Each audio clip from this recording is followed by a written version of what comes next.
Greetings, pet lovers. Bridget here with First Street Pets, and today we're going to talk about what to do if you've lost your cat. Losing your cat is an emergency. If not found, your cat could be stuck somewhere, ill or injured. They could be taken into a shelter to an unknown fate, or they could be absorbed into free-roaming feral cat populations. Here are 5 steps that you can take right away to get your cat back home to you quickly. Number 1, conduct a physical search. Many people assume their cat will just find his way back home, and sometimes they do, so I don't want to discount that. But don't assume that will happen. Immediately conduct a physical search for your missing cat. You'll want to start inside the house. Sometimes cats are just stuck somewhere inside the house, or they are hiding. Has something happened recently to frighten your cat? Did you have company? Did you have workmen doing something loud and scary in the house? Was it 4th of July or some other time of year where there's a lot of loud noises? Think about what might have happened to frighten your cat. Leave no stone unturned in the house. It's amazing the places cats can get into. Closets, drawers, under the bed, behind the washing machine. Check everywhere to make sure your cat isn't actually still in the house.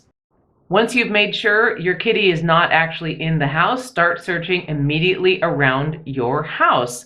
Now, if your cat is an indoor cat and they get out, 9 times out of 10, they're not going to go very far. They might be in the backyard, they might be under the house, or hiding in the bushes.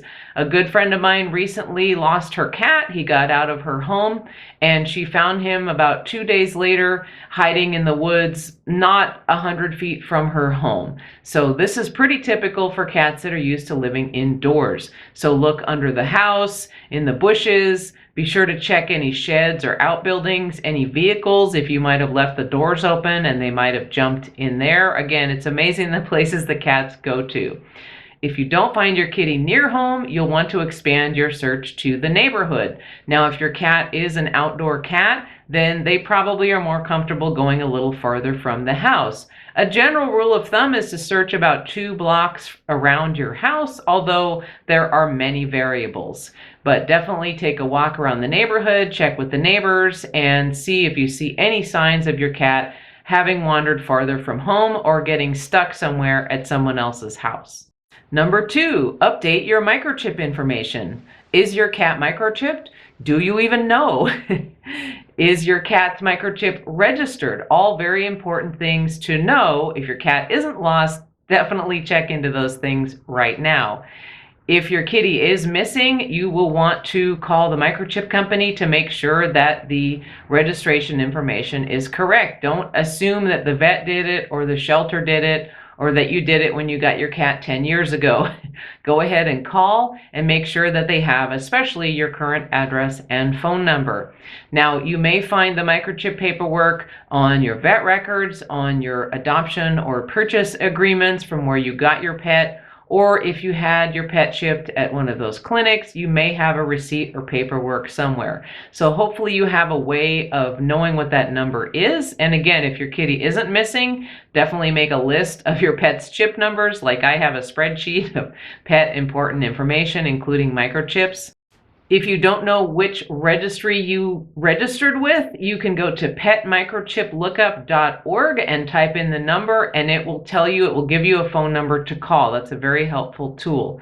Now, each registry has different levels of service. Some are online only, some have live 24/7 call centers, and some have search alerts that they send out. So you'll just have to contact the registry and find out what level of service you get and how they can help you in finding your lost cat. Number 3, search local shelters. While the majority of cats are not found in shelters, but actually relatively close to home or even in the home, as I've mentioned, it is super important to check shelters. Some shelters only have a short holding period. If the animal does not have ID, it could be just 3 or 4 days, and your cat could be put to sleep or adopted to another home or transferred to a rescue, never to be found again. So very important to check your local shelters if you don't find your cat in the first 24 to 48 hours. Now, if you don't know where to go, you can start by calling whatever shelter you may be familiar with, a rescue group or a humane society, and ask them who you need to call if you've lost a cat in your city or county's unincorporated area. Once you determine which shelter you need to go to, it is important to go there in person. And I know this may be inconvenient, especially if it's 25 miles away, but most shelters do now have online searching, which is awesome. So you can at least see the pictures of animals that have been picked up, but that system is not 100%. If it were me and my cat were missing and I really wanted to make sure, I would go down to the shelter, make a report, talk to someone in the office, and get a tour to see every cat that is in the shelter. Now, sometimes cats are being held elsewhere. Maybe someone is holding the cat at their home and just fostering it until the owner can be found.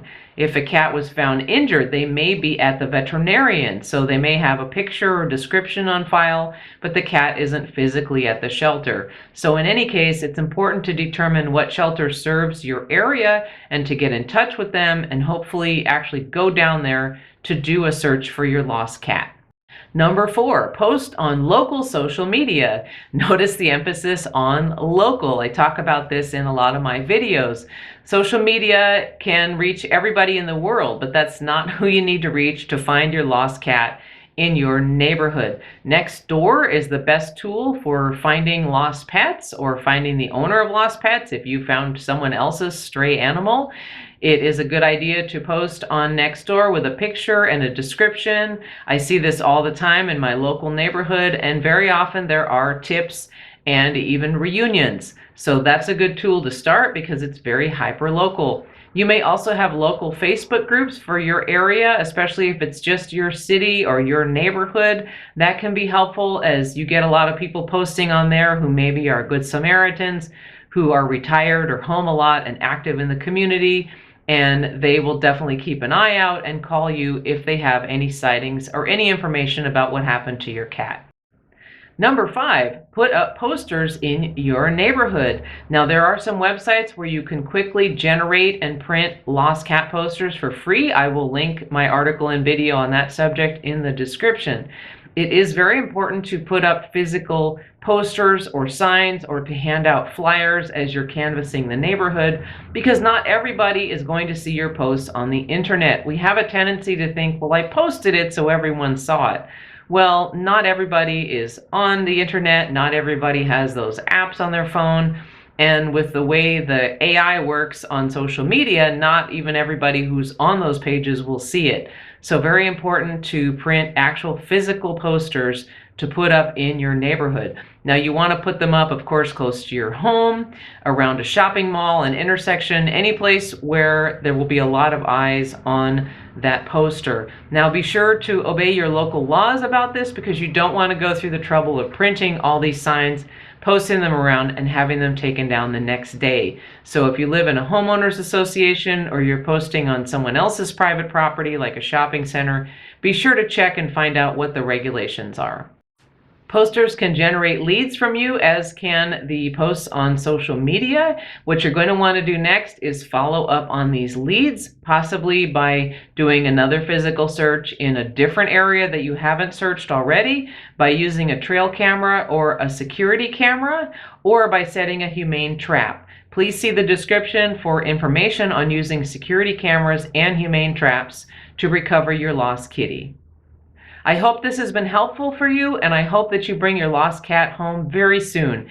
If you have any comments, please note them below. What tools have you used to find your lost cat? Is your cat currently missing? Did you find your cat, and how did you do it? Thank you for watching.